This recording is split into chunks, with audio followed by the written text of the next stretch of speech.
Hey everybody out there, it's Alabama Deep. I'm coming back at you.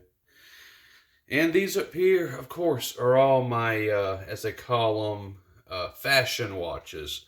Fashion watches, as I've been taught and I have learned, they're the cheapos that look kind of sort of okay, but are really junk. And you can get them for like 50, 60, 70, $100. I now have everyone that I have built so far. I have them in their own little case. They're out on display. I do have three more here at the bottom that I've been building. Okay, so we are picking back up, and we are picking back up on the build that I have started last night, and then I fell asleep on everybody. My most sincere apologies on that. I'm extremely tired most of the time because I work a lot of hours. So we are now going to be coming back over and we're going to be finishing this build that I have of the blue Datejust with diamond markers, two-tone, 18 karat gold case and band. So let's come in a little bit. I last time I left off, I was fighting a little bit on that second hand, and I of course did get the second hand put on there. And I think I might need to adjust on that second hand just a little bit. Let me come here and have a look. I know that when I am doing one of these builds, oh, no, I don't.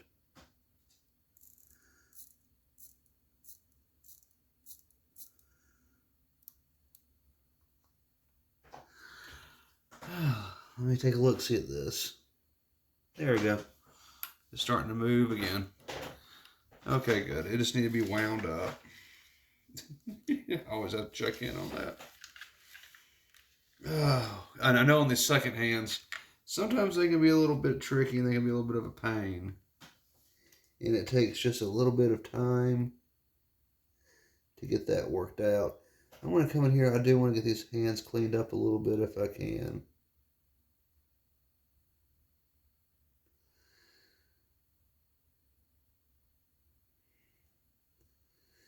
Just a little bit. I do know that these hands can be a little tricky at times. This Rodico, as I have experienced, sometimes it's good, sometimes it's bad, but sometimes it's neither. And sometimes it just needs a little bit of this and that to clean up. Sometimes it streaks, which is never really all that good. And it does look like it's doing just a hair bit of streaking on that. But I've also learned that sometimes you can get rid of that streaking pretty easy, which is what I'm going to be doing right now. I need to get that streaking off. I don't like streaking at all. And I'll put my cots back on. And then we're going to get started on this.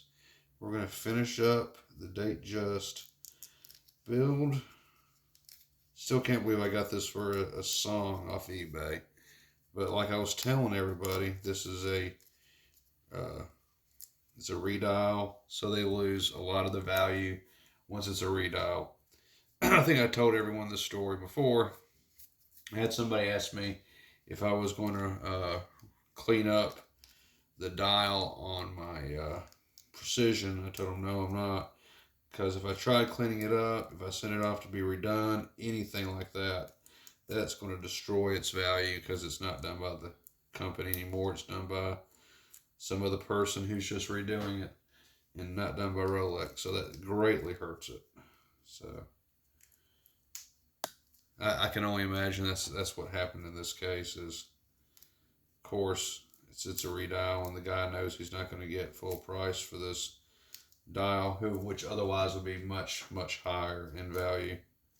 So he accepted $158 for it, which I still think is a pretty damn good deal, if you ask me. So, absolutely. Let me come in here. Let me see if I can use my, yeah.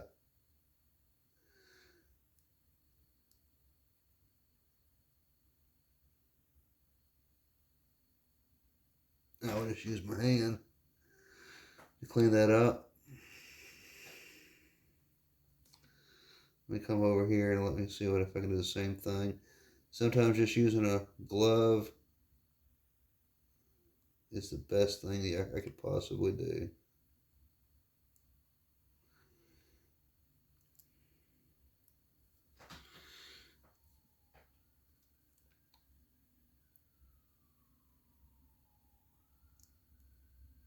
That's what I've done. That has helped it a lot. And I want to show y'all something before we continue on. There is one mark right there on this dial I do not like. I do not think I can get rid of it, though. That's the only thing about it, is I don't think I can get rid of that mark. And of course, I'm going to try. Try as I might.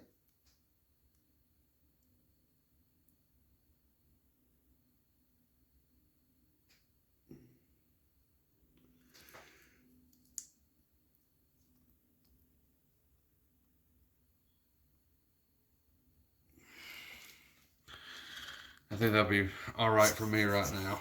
And anything else that's on that dial, I will worry about at a later date. Right now, I just want to get you done and put you on my wrist is what I want to do. So I'm going to be looking into other cleaners and such for these dials. Find something a little bit better to clean them up with.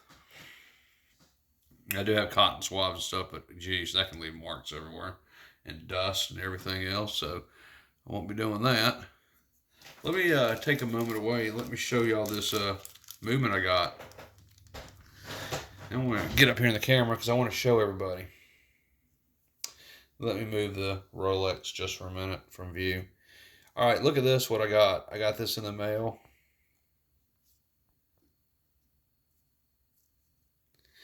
This came in. This was a song and a deal. They say it's a pocket watch movement.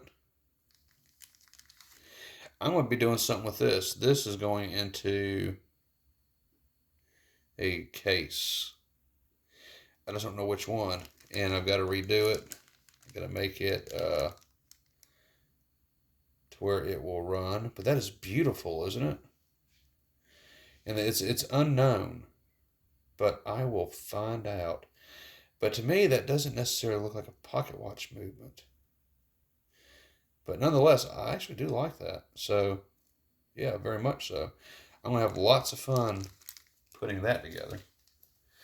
All right, so zooming back out. Picking back up on the watch build. Let's go ahead and let's get a toothpick out. And let's take this crown out of the movement. And let's get it on my wrist.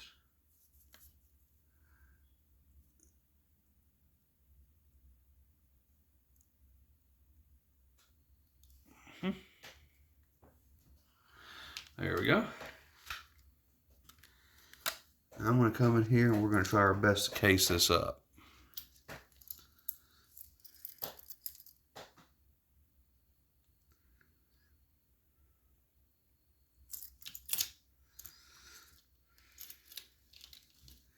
And sorry if this is kind of out of view. I want to make sure I get this lined up pretty damn well.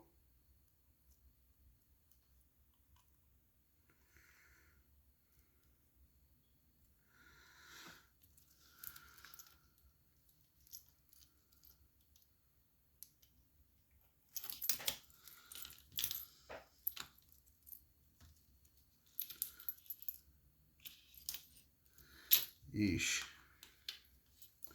I'm trying to see how this dial is going to do in this case. It may not do what I want it to do. I'm sorry it's off camera too, but this is rather difficult on this one. I do not want to ruin anything on it, so.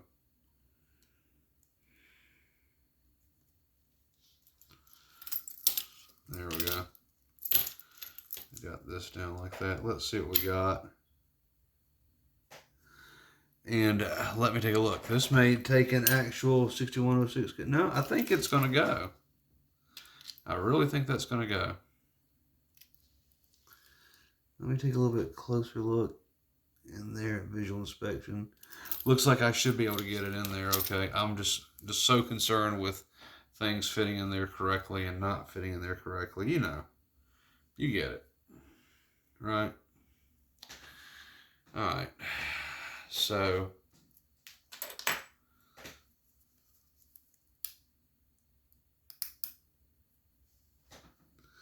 I'm going to go ahead and cut a little bit of the stem off, because quite frankly it is way too large, and I always have a little bit of a rough time trying to guess, but I'm going to say to about right there. Usually that's a good indication for me if I can just line it up. Like there's where it's going to wind.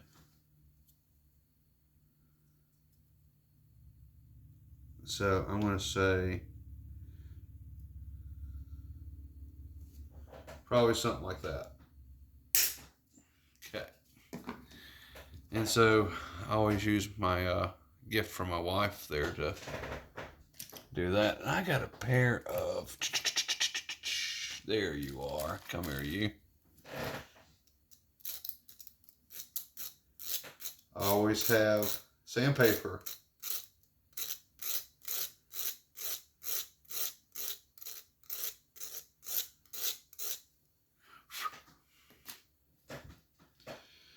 All right. And then we're going to go ahead and put the stem on this thing.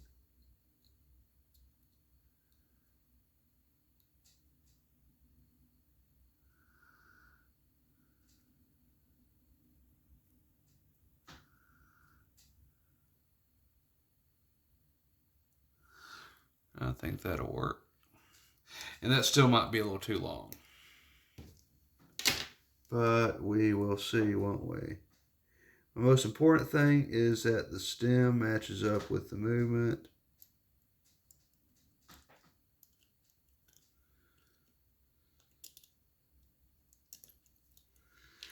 That's most important. Once again, guys, I need to borrow this. I want to make sure everything matches up the way it should. And I don't think it is, guys. Holy shit. It's not going to go. Yeah. Look at that. Ah! All right, so this is going to be a learning experience for everybody. Why won't the pan dial go into this watch? Well, let's find out.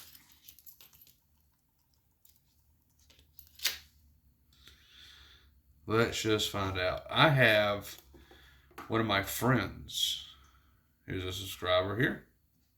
We have his actual Rolex case, a 1601, that does take a pan dial. I got his watch almost completed. This is a pan dial. Let's compare and let's see why his will go and mine won't. See, there's his.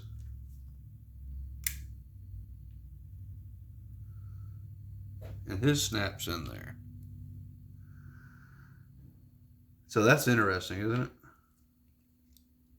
His goes in there. Okay. Let's move the dial out of the way and let's just see. Let's look at the back of mine.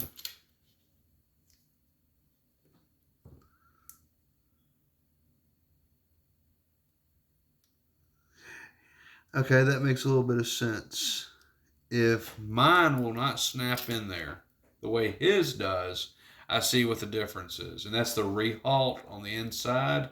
It's just a wee bit different on this case than what it is on his 1601. This case is a 16200. So let's just see. Will a pan dial truly fit onto this 16220?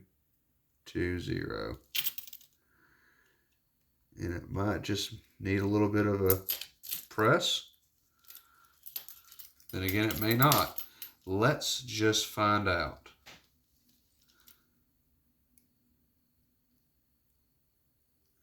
And remember what they tell you about watchmaking 101. Never force it.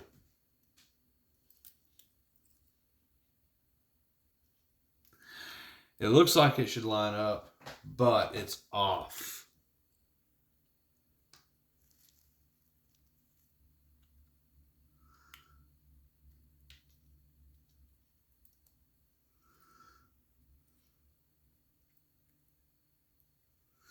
And it is angled. It's not going to go in, folks. It's not going to go in. So, okay, we have learned something new for this particular watch build, is that we have a pan dial. Yes, it's not a flat dial. It is not going to go into this Rolex. This pan dial will not go. It will go in a 1601 case. So that just means we're going to have to build a 1601 down the road, because I'm not going to give up this dial or anything else. But going back to the 1601 that we just had moments ago, as we have, that's a perfect fit. And there it is.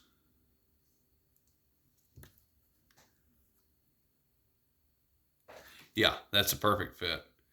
His is a 1601 original case, vintage. It does hold that.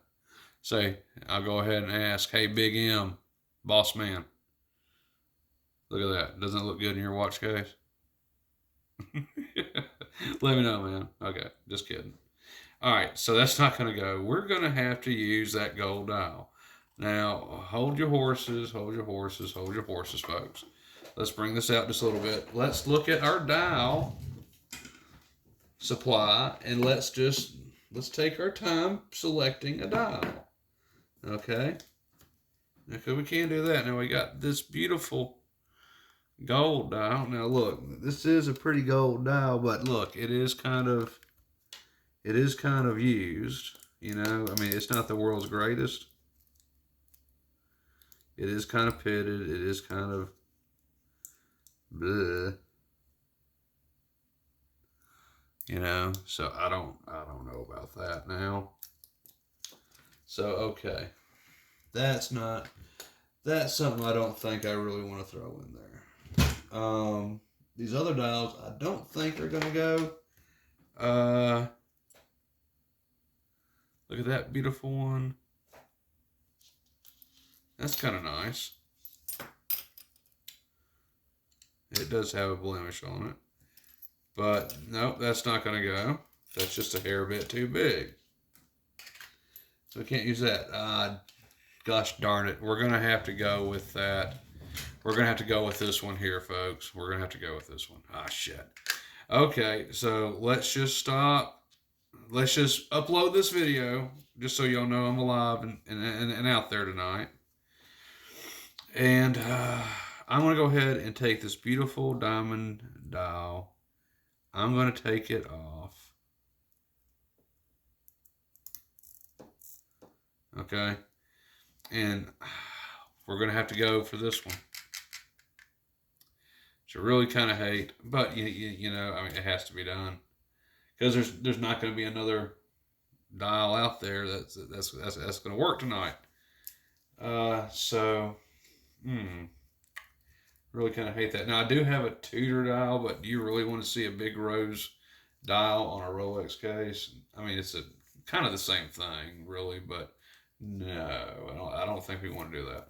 So, okay, we're gonna take this off, and we're gonna go ahead and we're gonna use this gold one. because the pan dial will not fit, but the flat dial will.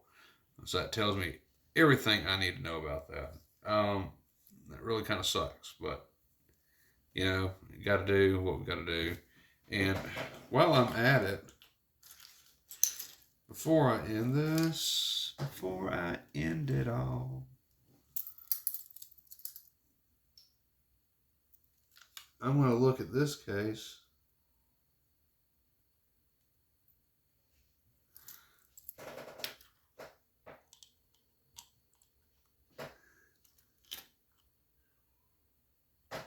That may actually fit.